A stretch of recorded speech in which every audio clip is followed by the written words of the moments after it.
Bassirou Diomaye Faye, secrétaire général de PASTEF Les Patriotes. Il est l'invité de Babacar Fall. Plusieurs sujets. La décision du doyen des juges d'instruction de renvoyer le dossier Suite Beauté devant la chambre criminelle de Dakar.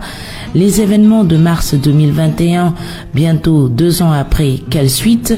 Les révélations de Cheikh Yérim Seck dans son dernier livre Macky Sall face à l'histoire, la présidentielle de 2024, le 3e mandat et plusieurs autres sujets. Participez à l'émission en posant vos questions sur les réseaux sociaux avec le hashtag Grand Jury RFM. Bassirou Diomaye Faye face à Babacar Fall, le Grand Jury, dimanche 11h10 sur RFM.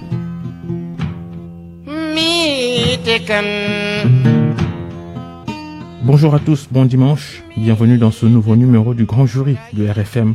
Nouvelle semaine agitée dans le pays. Sur le plan social, la grève de syndicats de transport malgré un nouvel accident tragique qui a fait 22 morts entre Louga et Saint-Louis. Sur le terrain politique et judiciaire, l'affaire Suite Beauté sera jugée devant les chambres criminelles, ordonnance prise mardi par le doyen des juges d'instruction qui a en charge ce dossier. L'inculpé a pris la parole, Ousmane Sonko, leader du parti politique Les Patriotes africains du Sénégal pour le travail, l'éthique et la fraternité, PASTEF, dont le secrétaire général Bassirou Diomaye Faye est donc notre invité. Bonjour. Bonjour Babacar. Aujourd'hui dimanche, votre formation politique effectue sa rentrée politique 2023 pour ainsi parler du meeting que vous tenez dans le département de Keur Massar, dans la région de Dakar. Oui, permettez déjà Babacar de dire bonjour à vos auditeurs et à leur souhaiter un excellent dimanche. Effectivement, comme vous l'avez dit, le parti PASTEF que dirige le président Ousmane Sonko a décidé de remobiliser la base et à continuer à animer le parti.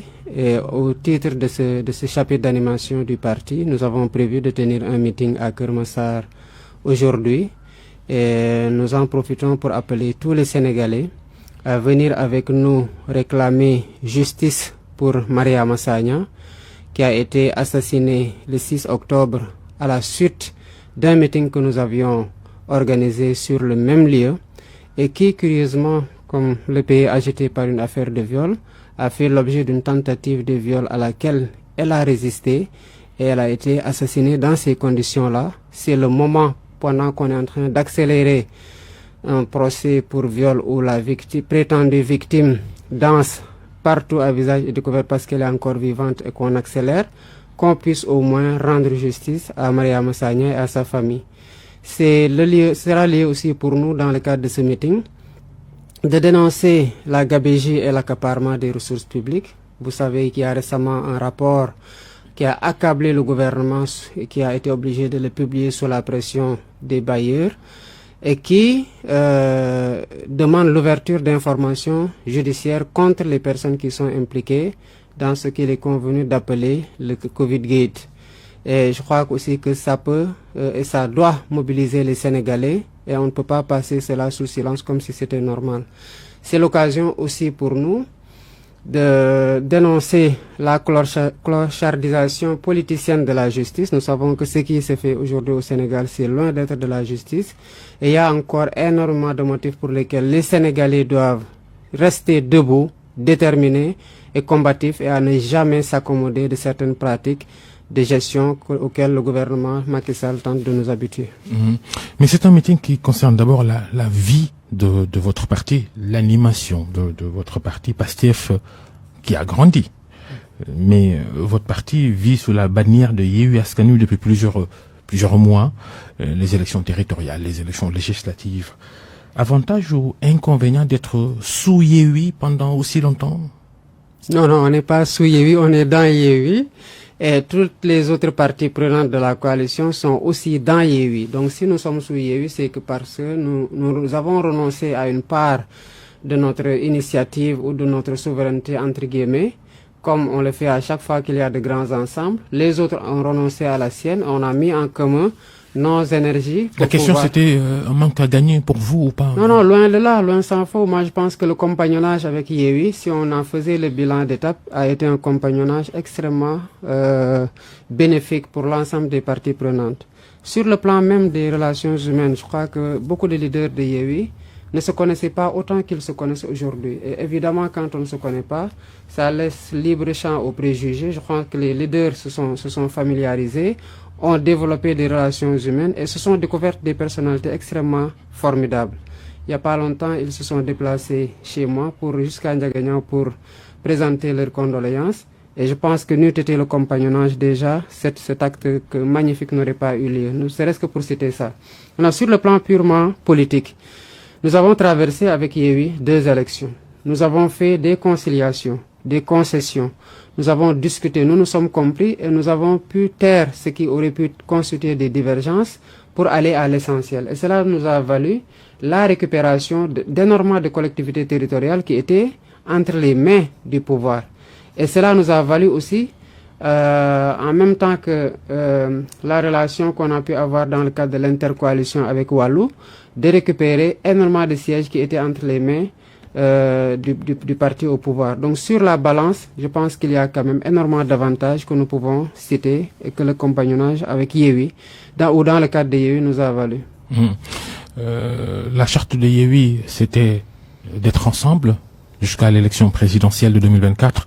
Et là, chaque entité de la coalition est libre de prendre la posture qui lui convient. Multitude de candidatures. Ça commence déjà parce que plusieurs candidatures sont déjà annoncées dans vos rangs. Mais alors, est-ce que Yewwi a-t-elle toujours des raisons d'exister? Ah oui, je crois que nous avons été, lors de la conception de cette charte-là, assez lucides et objectifs. Nous savions qu'il aurait été difficile à l'époque déjà de convenir d'une candidature unique dans le cadre de Yewwi ou de la forcer. Encore que l'expérience montre que les pôles de candidature forts à l'élection présidentielle ont toujours permis d'arriver à certaines alternances. L'essentiel étant que les gens puissent, dans le cadre d'un second tour, se retrouver autour du candidat de l'opposition qui soit le mieux placé. Et c'est ce que prévoit effectivement la charte. La charte prévoyait qu'on aille ensemble au local et au législatif. On l'a réussi malgré les difficultés qu'on a connues au sein de nos appareils internes dans le cadre des investitures et même au sein de Yewwi. Mais comme je l'ai dit, les leaders ont eu cette lucidité, cette grandeur de dépasser ces divergences, ces difficultés-là et à pouvoir maintenir la coalition jusqu'au législatif comme nous l'avions voulu. Maintenant, nous savons tous qu'il y a de grandes figures politiques dans Yewwi et qu'il était tout à fait normal que certaines d'entre elles puissent prétendre au fauteuil présidentiel. Cette ouverture à laquelle nous avons convenu pour dire que on maintiendra pour les 2 élections, mais à la présidentielle, comme vous l'avez rappelé, chacun est libre de partir, mais les membres de Yewwi s'engagent à se retrouver autour du leader de l'opposition qui est le mieux placé. Donc la coalition subsiste pour cette raison principalement et pour d'autres luttes que nous sommes en train de mener. Vous avez vu tout ce qui s'est passé, les leaders le font ensemble, ils se déplacent ensemble voir les autorités religieuses, ils cultivent une certaine vie de groupe qui est extrêmement bénéfique pour toutes les formations politiques. Et je crois que cette perspective-là de se retrouver déjà autour du candidat de l'opposition le mieux placé est ouverte à chacun, libre maintenant à chacun d'aller travailler sur le terrain pour être ce candidat-là si les Sénégalais vous le désignent comme tel. Oui, mais est-ce que Yewwi reste un groupe toujours compact quand on observe le comportement des uns et des autres? On peut donner l'exemple de El Hadj Malick Gakou, le leader du grand parti, qui semble prendre ses distances, qui a déjà déclaré d'ailleurs sa candidature à cette présidentielle l'année prochaine. Non, moi je pense qu'à toutes les... Il n'y a pas un cas Gakou à Yewwi? Non, pas du tout. Moi je pense qu'à toutes les occasions où on a chercher cette division-là au sein de Yewwi ou à accuser un leader sans preuve matérielle posée sur la table, les concernés sont sortis pour établir la vérité et se laver de ces soupçons-là. On n'en est pas là d'ailleurs. Moi je pense qu'aujourd'hui, nous, au niveau de PASTEF avec le président Ousmane Sonko, nous sommes en train de dérouler notre agenda. Nous avons fait une grande restructuration. Le président Sonko est en train de faire son émicoutour qui a été suspendu. Nous avons procédé à une levée de fonds. Tout ça, nous le faisons ensemble et souvent même en invitant ou en informant les leaders de la coalition Yewwi. le président Khalifa Sall est en train de faire ses tournées dans le cadre de sa visite de ses visites à sa base. Et le président Malick Gakou aussi est en train de faire pareil. D'autres peut-être aussi. Le président de Tifal a fait sa tournée dans la diaspora. Donc les gens sont libres quand même de rester dans le cadre de l'animation de leurs appareils et de leurs ambitions personnelles, de se déployer comme ils l'entendent. L'essentiel étant, nous avons tous signé et nous avons convenu que celui des leaders de Yewwi qui arrivera à la présidentielle au deuxième tour et qui est le mieux placé sera soutenu par les autres. C'est en ce moment-là qu'on verra s'il y a un cas particulier d'un leader qui ne se serait pas acquitté de son engagement de soutenir et qui pourrait aller se retrouver de l'autre côté. Vous avez évoqué tout à l'heure la restructuration de votre parti, ces remaniements sur l'organigramme de PASTEF. La dernière retouche, la nomination de Toussaint Manga, nommé par Ousmane Sonko au poste de 4e secrétaire général adjoint du parti alors qu'il vient d'arriver dans votre formation politique. Les frustrations sont évidentes, non? J'en ai pas vu qu'il soit exprimé. Moi, je pense qu'il y avait, nous étions en train de travailler sur cette fusion-là depuis 2017, avec des partis qui ont une histoire quand même dans ce pays. Le RND de Cheikh Anta Diop avec le docteur Diallo Diop, le Yewwi Askan Wi avec le doyen Madiaye Mbodj, des anciens de la gauche depuis longtemps. Et je crois que nous avons, depuis cette époque-là, maintenu un compagnonnage avec certains. Et c'est cela qui nous a valu d'ailleurs, à la sortie de l'élection présidentielle 2019, qu'on ait accepté de consolider cette coalition-là qu'on avait appelée à l'époque Jotna. Quand le président Boubacar Camara est parti et que nous avions eu vent que Abdoulaye Niane avait des contacts avec le président Macky Sall, nous n'avions pas voulu que la coalition subisse ces débauchages-là et nous avons retenu de la quitter avec ceux qui étaient avec nous et qui étaient favorables à cette fusion-là. Je crois que l'histoire nous a donné raison. Abdoulaye Niane est nommé cette semaine-ci directeur de la BNDE. Nous avons dit, donc nous avions eu raison de quitter la coalition Jotna et c'est maintenant peut-être que beaucoup le comprennent. Alors, ceux qui sont venus avec nous, qui ont quitté en même temps Jotna, nous étions dans une logique de fusion. Et en fusionnant, ces 13 partis politiques qui ont fusionné avec nous, ça fait 14. Et depuis lors même, il y a beaucoup de mouvements qui sont venus intégrer PASTEF et nous avons été maintenant, nous avons dit qu'il nous faut une ouverture sur 2 plans. Une ouverture aux autres qui veulent fusionner avec nous, mais qui se laissent absorber par PASTEF, parce que nous gardons PASTEF, nous gardons les couleurs, nous gardons le slogan, nous gardons l'identité visuelle et nous gardons le même président, à savoir le président Ousmane Sonko. Des figures sont arrivées qui ont beaucoup plus d'expérience politique que nous. On s'en est ouvert à ces figures-là et à d'autres figures du parti. Et je crois que nous avons fait près d'une 60aine de nominations, alors que jusqu'ici, le comité de pilotage n'était pas... L'orthodoxie voudrait qu'un congrès évoque toutes ces questions et les règles, mais apparemment ça c'est à l'emporte-pièce chez vous. On réajuste au gré des postures, au gré du vent. Non, même pas, parce que d'abord, les personnes qui ont été nommées, c'est des personnes avec qui on a fait un certain cheminement. Si vous prenez le cas, par exemple, des commissaires scientifiques les nationaux, c'est des gens qui sont là, en tout cas pour certains d'entre eux, à leur poste depuis 2018. Le Congrès, nous sommes en train d'y travailler. Je crois que cette fusion-là et la nouvelle architecture nous a obligés à nous doter de nouveaux statuts qu'on avait déposés depuis 2021 au ministère de l'Intérieur. Et la parade que vous avez trouvée, c'est de parler de nomination provisoire, c'est ça? Oui, parce que nos statuts prévoient de faire valider ces nominations-là par le Conseil national. Mais certains postes du Conseil national, par exemple les maires qui doivent siéger au Conseil national, il faut que le règlement intérieur soit achevé. Nous sommes dans une logique de coélaboration qui a conduit à ce que le règlement intérieur soit envoyé aux coordonnateurs départementaux pour discussion avec leur base, aux coordonnateurs de section pays dans la diaspora. Et on a le 24 décembre passé, on a organisé un séminaire en présentiel pour discuter. On a recueilli les observations qu'on est en train d'intégrer. Quand tout sera fini et que le règlement intérieur aura prévu la composition complète et le fonctionnement de tous ces organes-là, on va procéder à certains renouvellements, y compris la tenue du congrès. Il y a aussi ces incohérences dans vos philosophies. Je vais encore évoquer le cas Toussaint Manga, l'ancien leader des jeunes du PDS, le parti d'Abdoulaye Wade, parti du système, entre guillemets, et vous êtes des anti-systèmes. Mais combien de fois le président Ousmane Sonko et nous-mêmes nous sommes évertués à expliquer ce qu'il fallait comprendre par système. Quand il présentait son livre à la place de l'Obélisque le 16 septembre 2018, un journaliste lui a posé la question de savoir, l'a dit que toi-même tu es un produit du système parce que tu as fait l'école publique.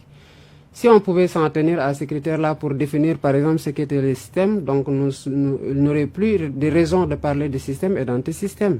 Parce qu'in fine même, on serait éduqué, instruit et protégé ou couvé par un État plus ou moins bien ou mal par un État qui est l'État du Sénégal. Et ce système-là, c'est le système que nous avons connu depuis. Mais le président Sonko, quand il est allé voir le président Abdoulaye Wade lors de la campagne électorale pour la présidentielle 2019, à sa sortie, il a expliqué clairement qu'il fallait distinguer les pratiques et les hommes.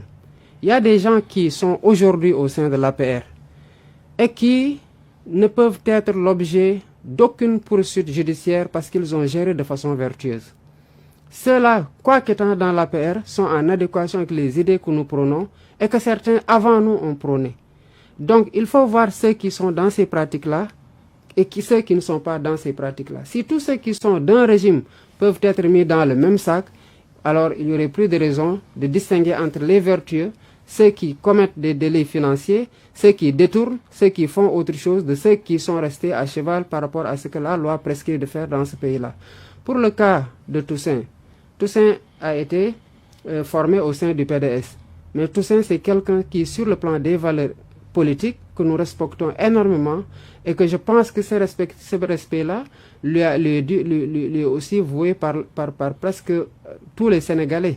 Parce que tout le temps qu'il a été là, d'abord c'est quelqu'un qui, dans la phase de galère du PDS, si on peut l'appeler comme ça, en tout cas, de traverser avant l'opposition qui était là, avec l'opposition qui était avant le pouvoir qu'il était là, avec le pouvoir il est là, et il a été là, et après le pouvoir il est resté.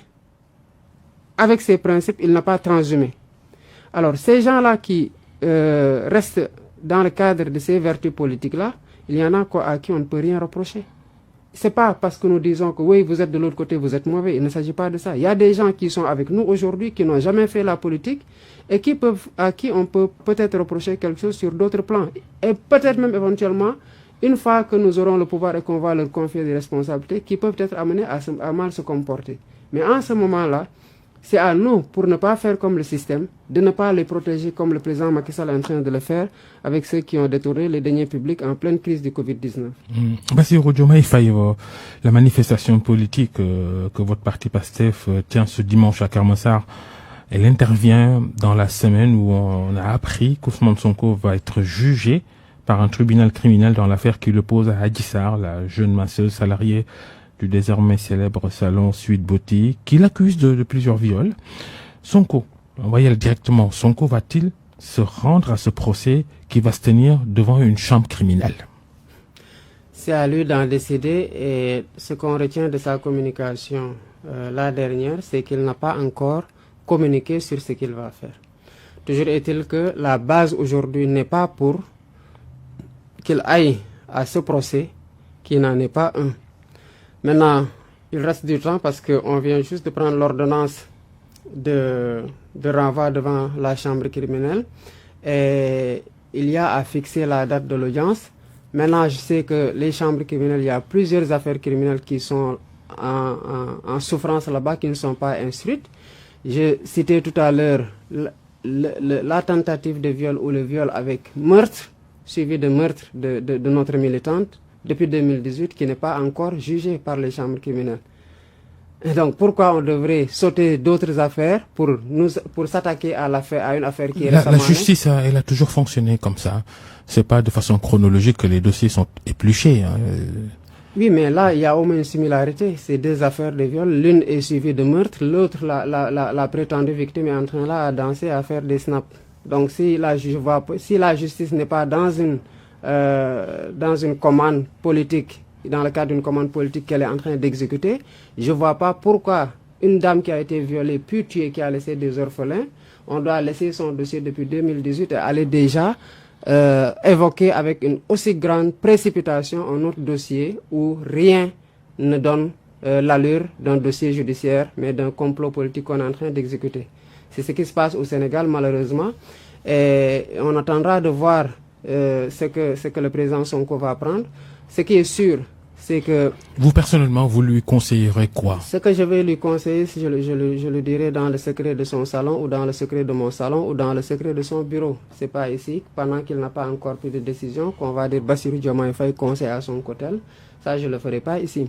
Par contre, ce qui est sûr, c'est que ce que je peux lui assurer, c'est que quelle que soit la décision qu'il aura prise, de concertation avec le bureau politique, avec la base et avec ses avocats, le parti le soutiendra totalement et sans réserve dans cette décision-là.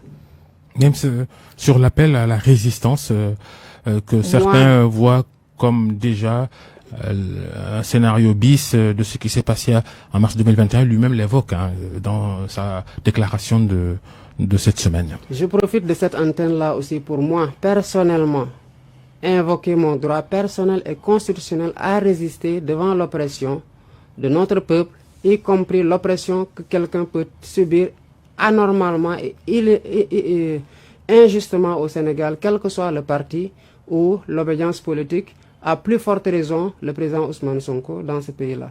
Donc moi aussi, je résisterai à ses côtés, aux côtés de tous les patriotes qui en ont marre de l'utilisation de la justice, de son instrumentalisation pour liquider des adversaires politiques. Il est temps que le président Macky Sall comprenne d'abord qu'il n'a pas le droit, légalement, ni moralement, ni socialement, ni sociologiquement, de se présenter pour une candidature à un troisième mandat. Et que ce n'est pas à lui de choisir à la place des Sénégalais qui va le succéder. Cette peur-là qu'il nourrit et qu'il a fini de transmettre à tout son entourage, y compris même à une partie des forces de défense et de sécurité, cette peur-là ne peut pas justifier qu'il considère tel... Ah bon, comment cela? Expliquez-nous les forces de défense et de sécurité. Mais parce que, comme le disait son nouvel allié depuis quelque temps, Idrissa Seck, il a transmis sa peur aux forces de défense et de sécurité, qui ne sont plus aussi sereins. On a vu en 2021 qu'on a eu 14 morts et des amputations, des éborgnés du fait de la répression aveugle qui rend compte d'un déficit de maîtrise de l'ordre. On n'était plus dans le maintien de l'ordre, on était dans le rétablissement de l'ordre, comme si c'était l'armée qui est intervenue, alors que l'armée n'est pas intervenue. En juin 2022, pour des questions de manifestations pacifiques sur des listes, on a tué aussi 3 personnes. Et c'est le procureur qui sort pour dire que cette personne-là a été tuée par un outil tranchant, alors que la contre-expertise a montré que c'est une balle. Quand les gens se comportent comme ça, c'est parce qu'il n'y a plus de la sérénité. Maintenant, s'ils se sont tellement vautrés dans le détournement, dans la gabégie, qu'ils ne sont plus sereins, parce qu'ils pensent que telle personne qui arriverait ne les protégerait pas comme ils sont en train de le faire, ce n'est pas une raison pour eux de croire que c'est à eux de choisir le futur président de la République du Sénégal. C'est aux Sénégalais de les choisir. Et la compétition transparente, régulière, qui doit présider à ce choix libre et souverain des Sénégalais-là, Macky Sall ne peut pas se permettre de le pervertir par sa seule volonté et en utilisant la justice comme arme. Ce nouvel appel à la résistance, il consiste à quoi concrètement? Il consiste à refuser l'arbitraire. Il consiste à refuser l'injustice. Il consiste à refuser que ce que nos devanciers... Refuser de quelle manière, en fait? Mais de toutes les manières. De toutes les manières. Quand on est oppressé, on résiste à la mesure de l'oppression qu'on subit. Ça, c'est le peuple qui va en décider. Toujours est-il que le peuple a tout le temps appelé à des manifestations pacifiques. Même en 2021, les images sont là. À chaque fois que les populations ont pris le dessus sur les forces de l'ordre, parce qu'ils n'avaient plus de grenades ou parce qu'ils étaient débordés, ils ont chanté à côté de l'hymne national et ils ont croisé leurs mains pour montrer qu'ils n'étaient pas violents. Donc, il n'a jamais été question de sortir et de dire qu'on va faire usage de la violence, mais quand les gens marchent, quand les gens accompagnent leur leader pour aller répondre à la justice et qu'on gaze en même temps la presse, qu'on réprime dans le sang, les gens se défendent avec ce qu'ils ont, à savoir des pierres et autre chose. Et malheureusement, quand on en arrive à ça, il devient difficile de contrôler parce que là, les foules sont comme elles sont. Pourquoi ne pas attendre l'issue du procès où vous estimez que malgré le renvoi devant les chambres criminelles, Ousmane Sonko, il est condamné d'avance selon vous par la justice, Oui, mais regardez la chronologie des faits, Babacar. On est dans un dossier de prétendu viol qui s'est passé dans une maison où les chambres sont côte à côte, où le présumé auteur des faits, en venant, a demandé la présence de 2 personnes dans la cabine. Quand vous allez pour violer quelqu'un, vous ne demandez pas qu'une autre personne vienne assister.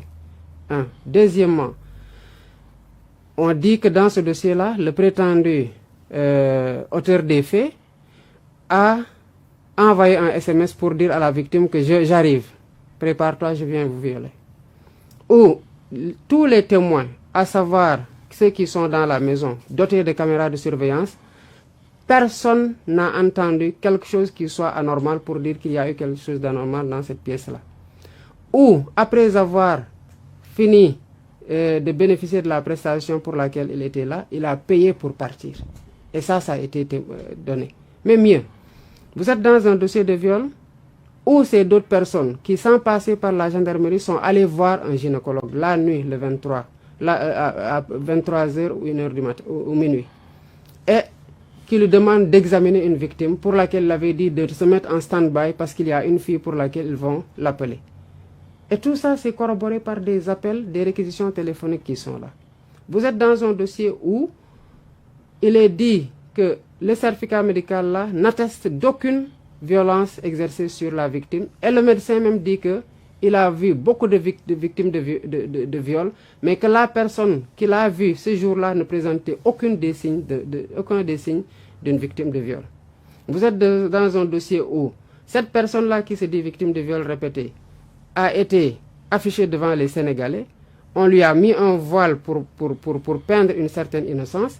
Il a dit que j'ai fait un test de grossesse et quand j'ai dit à ma patronne que j'étais enceinte suite à ce test. Quand il est sorti de la confrontation, il a dit que j'ai jamais dit que j'ai été enceinte. Donc c'est une victime qui varie du jour au lendemain dans ses déclarations. Elle avait expliqué dans sa première déclaration de presse qu'elle avait dit ça à sa patronne pour prétexter un départ de cet institut. Non, ça c'est son avocat qui a dit ça. C'est une grande fille qui n'est même pas avec sa famille aujourd'hui, qui peut décider d'où elle va ou elle ne va pas. Il suffit que le lendemain qu'elle ne vienne pas. Vous évoquez cette chronologie pour répondre donc à ma question. Vous estimez que Sonko, il est déjà condamné? Non, mais quand avec les témoignages des autres, les rapports d'enquête interne de la gendarmerie ou le procureur de la République, le parquet falsifie les PV de gendarmerie. Vous avez les audios où la victime est enregistrée dans ses confidences en train de dire que cette personne-là était venue mais il n'y a rien eu. Elle est repartie et ils m'ont dit quand même viens. Ou le gynécologue qui a établi le certificat médical, qui a refusé d'établir un certificat médical de complaisance, le gynécologue est persécuté. On le persécute jusque dans sa maison où des inconnus s'introduisent. On casse sa voiture pour voler des données. Cette procédure-là, dès le départ, est viciée parce que justement, il y a rien. Ce n'est pas une insuffisance de preuves, c'est une absence de preuves. La fille qui disait à visage découvert qu'elle a quelque chose à remettre au doyen des juges d'instruction est allée là-bas et n'a fourni aucune once de preuve. Vous savez, quand vous êtes dans un corps, que vous soyez journaliste, que vous soyez inspecteur des impôts, que vous soyez magistrat, au-delà de des propres actes que vous prenez, vous devez quand même veiller, comme certains le font dans le corps, pour bâtir et continuer à maintenir ce prestige de ce corps-là, vous devez refuser que la clochardisation de ce corps passe par vous. Et regardez ce qui s'est passé. Il y a eu des gens qui auraient pu faire basculer la chose et nous aurions été très mal à l'aise. Imaginez-vous si le gynécologue avait cédé aux sirènes de l'argent et aux menaces et avait écrit dans son certificat médical ce que les comploteurs lui avaient demandé de faire contre de l'argent. Ousmane, ça ne changerait pas, elle allait rester innocent parce qu'on l'aurait accusé de choses qu'elle n'a pas faites. Mais le certificat médical de complaisance, s'il avait été établi, nous aurait rendu très mal à l'aise. Si j'étais là et que vous me disiez qu'il y a eu un certificat médical qui a dit qu'il y a eu une déchirure humaine de l'hymen, des traces de violence, etc., etc., qu'aurais-je pu dire alors que c'est le seul sachant homme de l'art qui a consulté la fille 2 heures après les... À part que le viol, ça ne signifie pas forcément blessure, violence, apparence. Alors le certificat médical sert à quoi finalement? À rien Non, du tel tout. que le droit il définit le viol, on n'est pas obligé de constater des traces de violence, de blessures. Quand le droit définit, il ne définit pas les... Il y a le consentement. Dans la définition du viol, c'est un terme très important. Oui, mais pourquoi on regarde, pourquoi on établit un certificat médical s'il ne sert à rien? C'est une question qu'on se pose. S'il y a une pénétration de quelque nature que ce soit qui ne soit pas consentie, il y a un viol. L'infraction est consommée. Mais en l'espèce, c'est parce que une pénétration forcée laisse des traces qu'on demande aux hommes de l'art de voir ces traces qui ont été laissées. Et 2 heures après, s'il n'y a rien, c'est parce qu'il n'y a rien. Ensuite, les audios de l'appel enregistré et l'appel téléphonique est là. Ça dit clairement que cette personne est venue, on était 2 dans la cabine et il n'y a rien eu. Donc, qu'est-ce qu'il faut aller chercher d'autre? Si la prétendue victime était aussi crédible, est-ce qu'il y aurait eu autant autant de contradictions entre la phase d'enquête préliminaire, ces déclarations dans la presse, ces déclarations devant le doyen des juges, jusqu'à la dernière plainte? Est-ce que vous savez que dans le bureau du doyen des juges, il a refusé de répondre aux questions en français, alors qu'elle dit que c'est elle qui a écrit la plainte et qui a visé les dispositions pertinentes du code? Moi, j'ai fait droit à l'université Cheikh Anta Diop. Oui, mais même les autres Sénégalais qui peuvent ni lire ni écrire, quand ils ont besoin de la justice, ils se font écrire des plaintes. Oui, mais une fois à l'audition, ils disent que j'ai demandé à ce qu'on m'écrive la plainte. Ils ne disent pas que j'ai écrit la plainte. Parce que quand vous dites que c'est moi qui ai écrit cette plainte, donc c'est vous qui êtes allé voir le code pénal, qui avez visé les dispositions pertinentes, qui avez qualifié l'infraction, mais vous devez être en mesure de répondre. On peut toujours requérir les services d'un spécialiste pour... Mais vous dites, alors, dans ce cas-là, vous ne dites pas à l'audition, à l'enquête préliminaire, que c'est vous. Vous dites que j'ai recouru au truc d'un spécialiste, vous le dites. Mais quand vous dites que c'est vous-même qui avez écrit et qui avez visé ces dispositions-là, vous devez être en mesure d'écrire. Alors, vous vous attendez à une condamnation d'Ousmane Sonko devant ce tribunal criminel? Vous savez, ce qu'ils vont faire, c'est à eux de l'assumer devant l'histoire. Mais ce qu'ils cherchent, ils ne l'auront jamais. Ce n'est pas avec ces simulacres-là de procès qu'ils vont arriver à éliminer le président Ousmane Sonko de la course à la présidentielle. Parce que le peuple sénégalais ne l'acceptera pas. On n'acceptera pas un président qui est arrivé par la volonté des Sénégalais et des urnes à succéder à son prédécesseur, décide depuis des années de qui va compétir et de qui ne va pas compétir. Je crois que cette fois-ci, ce sera la goutte d'eau de trop. Il l'a fait à Karim Wade, il l'a fait à Khalifa Sall, il l'a fait avec la liste des titulaires de Yewwi en 2022. Là, on l'attend en 2023 pour voir si il est qui pour décider de qui va compétir et de qui ne va pas compétir. Qu'allez-vous faire? Que va faire le peuple sénégalais? Le peuple sénégalais a 2 choix, Babacar. Le peuple sénégalais a le choix de laisser faire. Nous, ce que nous aurions dû faire, nous l'avons fait et nous continuerons à le faire. À savoir décider de se battre avec des armes conventionnelles dans le champ politique, quoi qu'on ait fait l'objet d'énormément d'oppression. Ça, nous l'assumons et nous continuons à le faire. Quoi qu'il nous en coûte, c'est notre don de soi pour la patrie. Si le peuple sénégalais laisse faire et que le président Macky Sall et son régime triomphent et que l'injustice triomphe, à un moment donné, vous verrez que nous serons tous obligés de nous aplatir parce qu'on n'aura plus le choix. Vous avez posé une question à un ministre de la République qui vous a menacé de vous porter plainte. Ce ministre-là, aujourd'hui, il est à la tête d'un département. Il y a eu 2 accidents successifs qui nous ont coûté 60 morts. Est-ce qu'il a démissionné? Non. Quand il a fallu le convoquer à l'OFNAC pour qu'il rende compte des 1000 milliards, il a refusé.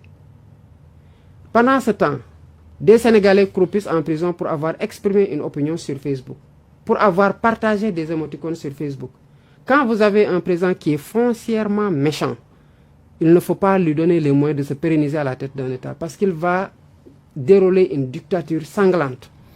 Et si nous laissons le président Macky Sall forcer une troisième candidature, corrompre l'élection et la gagner, ce qu'il a fait après 2019, c'est ce qu'il va faire. Il ne nous avait pas dit en battant campagne en 2019 qu'il allait supprimer le poste de Premier ministre. C'était important de le faire savoir aux Sénégalais dans le cadre de son programme. Il l'a fait. Ce qu'il va faire si on le laisse passer, c'est qu'il va enlever la limitation des mandats par voie référendaire ou par une autre voie, mais il va l'enlever. Il va se pérenniser dans ce pays-là. Il va dérouler une dictature sanglante et extrêmement méchante à son image.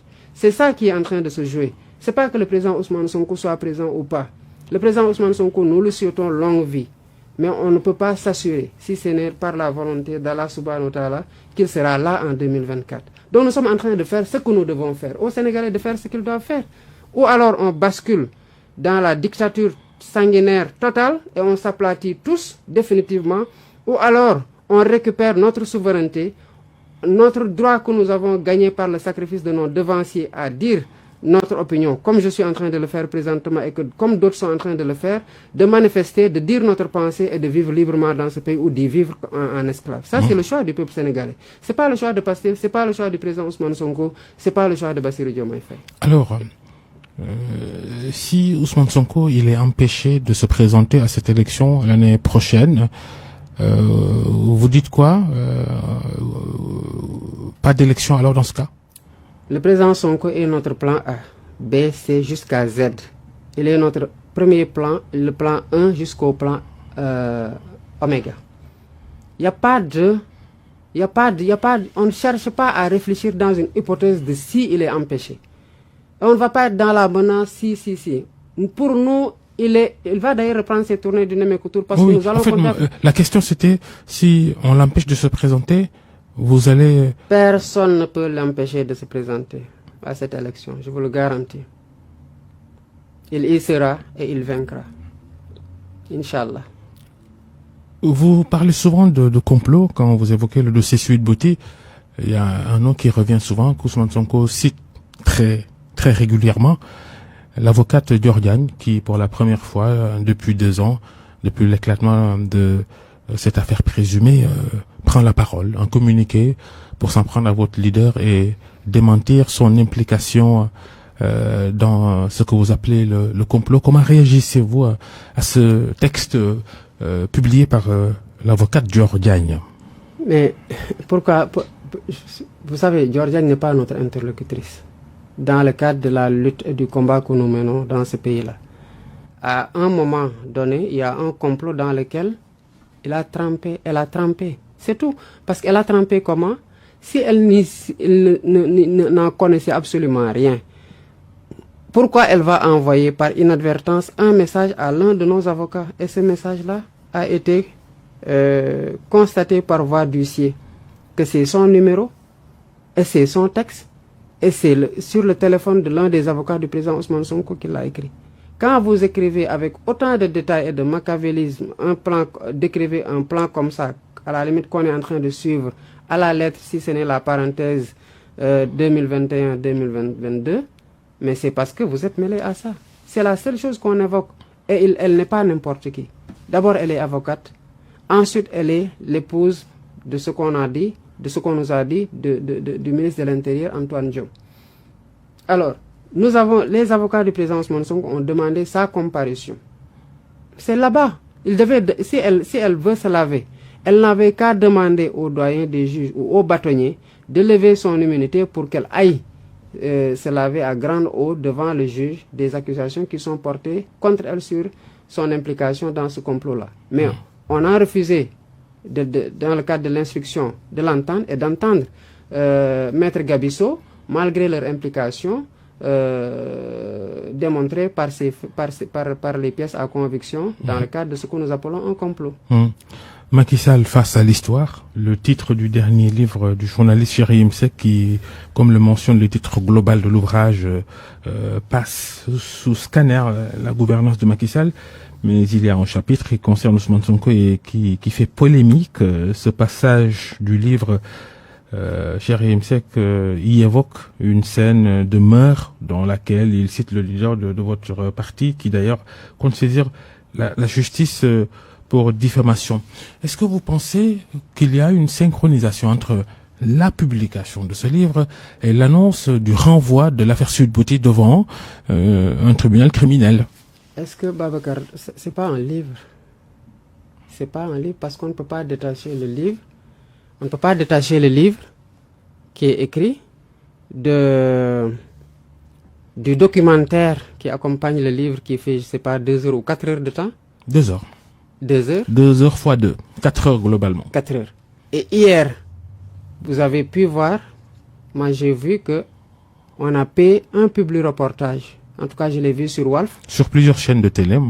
Depuis quand est-ce que un livre où on dénonce des scandales on doit autant le forcer au Sénégal? L'auteur, il est libre de dérouler mais justement, un plan de communication. Mais l'auteur, en se retirant récemment de la vie publique, a dit qu'il a mis en place un cabinet qui s'appelle Numéris Quantum. Et que dans ce cabinet-là, il fait des études, des sondages, et qu'il écrit même des livres pour d'autres. Donc, il n'est pas dans l'écriture d'un livre pour l'histoire, il est dans une communication. Et ce qui est bien de remarquer, c'est que quand on avait soulevé l'affaire des 94 milliards, l'auteur était allé sur tous les plateaux pour démonter les accusations. Chemin faisant, l'histoire nous a donné entièrement raison. Malgré la mascarade, malgré des gens de son acabit qui étaient allés sur les plateaux pour démentir les accusations. L'OFNAC, qui est un organisme sérieux, mis en place par le gouvernement, dont les membres sont nommés par le président de la République, a dit que nous avions raison et que les personnes que Cheikh Yérim était en train de défendre devaient être traduites devant le procureur. Jusqu'ici déjà, on ne fait rien. Mais de tous les scandales qu'il a révisés dans son livre, et ce n'est que du réchauffé, il passe sous silence l'affaire des 94 milliards qui implique Mamour Diallo et Amadou Ba, l'ancien ministre de l'économie et des finances, actuel premier ministre. Pourquoi l'auteur passe sous silence 94 milliards pour aller souligner des scandales qui font moins d'envergure? On n'est pas bête. L'auteur n'est pas dans un exercice d'écriture pour la postérité, il est dans un exercice de parti pris. Et c'est pas qu'un chapitre... En faveur d'Amadou Ba, vous voulez dire, comme on l'a déjà entendu de certains d'entre vous? En tout cas, il lui tresse de grands lauriers et il passe sous silence les scandales dans lesquels il est mêlé.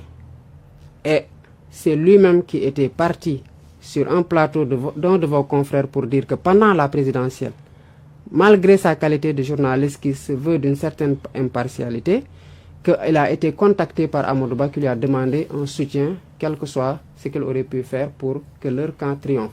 Donc l'auteur n'est pas un journaliste équidistant qui cherche à retracer les faits de façon... Dans le même temps, il se dit qu'il y a des journalistes qui vous sont très, très proches, oui, mais, vous de Pastef. Oui, mais qui nous est proche, nous de Pastef? Moi, je suis en train de dire que c'est quelqu'un qui prend fait et cause et qui l'assume.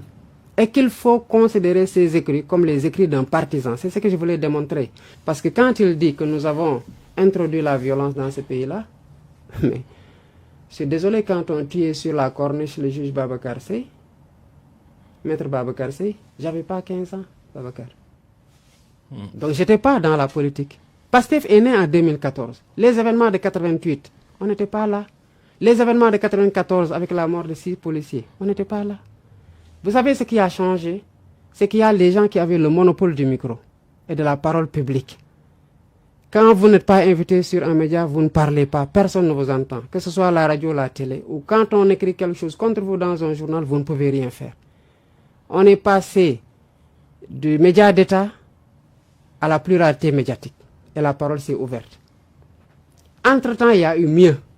Il y a TikTok, il y a Facebook, il y a Twitter qui permettent à ce que 700 000 Sénégalais, bientôt 800 000, suivent le président Ousmane Sonko, qui peut s'adresser à eux sans passer par quelques médias que ce soit.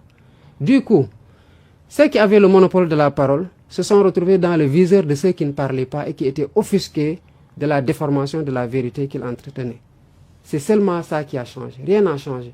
Maintenant, si les gens qui étaient là, qui avaient le monopole de l'écriture, de la parole, se retrouvent dans le viseur d'autres personnes qui veulent parler publiquement à travers les réseaux sociaux, ça peut mal passer. Mais Pastef n'a rien inventé. Nous, au contraire, on n'est pas un parti violent. On a été un parti extrêmement responsable, un parti extrêmement persécuté, violenté, agressé. Je prends pour deux illustrations. Nous sommes le parti, aujourd'hui nous avons une vingtaine de militants dans les geôles de Macky Sall. Pour des déclarations anodines, on prend, on envoie. Libérez Pape Alé Niang, on vous met 2 mois. Ça se dessert un peu, beaucoup. Oui, non, mais ça n'aurait jamais dû se serrer pour qu'on se complaise d'un desserrement. Libérer telle personne ne doit amener personne en prison. Parce que s'ils avaient dit, ces mêmes personnes, s'ils avaient dit vive Macky Sall, on ne les aurait pas alpagués et mis dans le panier. Donc ils ont la liberté de dire libérer Pape Alé Niang. Il y a des gens aussi qu'on a écroués, qui ont dit des choses peut-être graves sur un post Facebook quand quelqu'un parle d'épuration ethnique. Non. Quand d'autres sur les réseaux sociaux accusent l'État d'avoir tué l'imam Ali Oundao. Oui, mais si la justice se met maintenant à éplucher des postes et à ignorer les demandes de saisine des corps de contrôle, elle fait plus son travail. Deuxièmement, si la justice ne regarde que du côté de Pastef, parce qu'au même moment, vous avez entendu la déclaration d'Ahmed Suzanne Camara qui avait demandé à ce qu'on tue notre leader. Qu'est-ce qui lui est arrivé? Rien. Vous avez entendu la déclaration de même Ahmed Suzanne Camara qui a dit que les 2 militaires, Fulbert Sambou et Didier Badji qui ont disparu et dont l'un est apparu, l'autre n'est toujours pas apparu, qu'ils ont été tués ou noyés. Est-ce que vous avez vu quelque chose lui arriver? Non, même pas une convocation. Donc on ne peut pas dire que... C'est tout à fait exact ce que vous dites. Alors, donc, vous convenez avec nous que quand vous êtes du côté du pouvoir, vous pouvez vous permettre tous les excès. Et quand vous êtes du côté de l'opposition et que vous ne faites pas le jeu du pouvoir, par le seul fait de la publication de 3 émoticônes qui sourient, vous pouvez vous retrouver avec 6 mois de prison avant d'être élargi de prison. Alors, on en est à ce stade-là. Maintenant, revenons sur... comment ça s'appelle, les faits là, par rapport à la violence de Pastef que je voulais étayer tout à l'heure. Il y a ça, il y a ce que je viens de démontrer. Mais il y a aussi notre siège qui a été agressé. Des militants qui ont été tués. Et on a, malgré tout, quand le président Ousmane Sonko est sorti au mois de mars, et que le président Macky Sall s'est barricadé chez lui, parce qu'il avait peur, parce que le peuple avait repris son pouvoir. Mais le président Sonko est sorti, il a dit, en toute responsabilité, un grand républicain, il est le président légal, même s'il est illégitime, accompagnons-le calmement dans la sortie pour préserver la stabilité de ce pays-là. Ça, il faut être responsable pour le faire. Avoir le rapport de force favorable, constater la faiblesse de l'adversaire et avoir cette grandeur républicaine de dire préservons la paix et la stabilité sociale. Donc notre parti est un parti de paix. À côté, on agresse notre siège, on agresse nos militants, on interdit nos marches, on réprime dans le sang. Et ça, c'est le président Macky Sall qui le fait. On va terminer cette émission par la visite de Marine Le Pen au Sénégal cette semaine, la chef du groupe RN, Rassemblement national, le parti d'extrême droite français. Elle est donc la chef du groupe RN à l'Assemblée nationale française, a été reçue en catimini, presque par le président Macky Sall mercredi soir. Vous criez au scandale? Oui, parce qu'on ne peut pas avoir un leader d'un parti d'extrême droite qui passe tout son temps à tirer sur les immigrés, qui en fait son cheval de bataille, qui persécute, qui soutient une idéologie de persécution, qui leur renie tous leurs droits à vivre tranquillement dans ces pays-là, qu'ils soient reçus par le président de la République. S'il en était fier, il n'allait pas le faire en catimini comme vous le dites. Moi, je pense qu'il faut avoir la fermeté de rendre la pareille à ceux qui nous manquent de respect dans leur pays ou dans nos pays. C'est aussi simple que ça. Et en le faisant, il ne le fait pas au nom du peuple sénégalais, parce que si cette demande d'audience-là était soumise à un référendum et que les Sénégalais, avant de voter, comprennent la posture de Marine Le Pen, aucun Sénégalais n'aurait validé le fait que notre président de la République s'assoit avec Marine Le Pen. Ça, c'est à condamner et à dénoncer. Est-ce que Marine Le Pen a cherché à rencontrer Ousmane Sonko? Non, pas à ma connaissance, mais je suis persuadé que s'il l'avait cherché aussi, le président Sonko ne l'aurait pas reçu.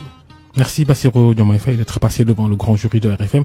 Vous êtes le secrétaire général de PASTEF, le parti dirigé par Ousmane Sonko. Merci à tous de nous avoir suivis. Bonne fin de week-end à tous et le grand jury. La semaine prochaine, merci à Abdou qui était à la régie.